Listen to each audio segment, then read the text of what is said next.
Peru, దక్షిణ America దేశ దంపతులు మహర్షి మహనీయత గురించి విని ఆశ్రమానికి వచ్చారు.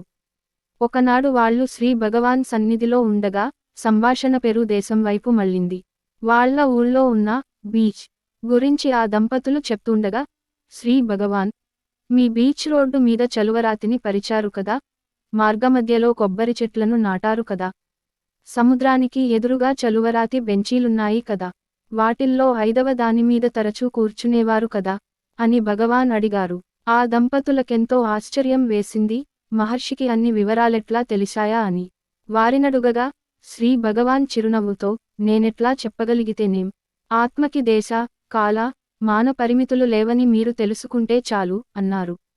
టి.కె.ఎస్. అయ్యర్ ఎంతో దిగులుగా ఉన్నారు. ఊళ్ళో ఎవరో మహర్షిని చులకన చేస్తూ మాట్లాడినప్పుడు తాను తగిన సమాధానం చెప్పలేదే అని. ఆ తప్పుకు శిక్ష ఏమిటి అని భగవాన్ని వారు అడిగారు. భగవాన్ బదులుగా, ఓర్పు, ఇంకా ఓర్పు, సహనం, ఇంకా సహనం అన్నారు. ఒకరోజు ఒక యువకుడు శ్రీ భగవాన్ని ఉద్దేశించి, శ్రీరామకృష్ణ పరమహంస, వివేకానందుని నిర్వికల్ప సమాధిస్థితికి తీసుకుని వెళ్ళగలిగారు కేవలం తాకటం వల్ల. శ్రీ భగవాన్, నాక్కూడా అట్లా చేయగలరా అని అడిగాడు. కాస్సేపు మౌనం తరువాత నెమ్మదిగా ఇట్లా అన్నారు, నీవు ఇంకొక వివేకానందుడివి అన్నమాట. ఆ యువకుడు ఏం చెప్పాలో తెలియక ఇబ్బంది పడ్డాడు.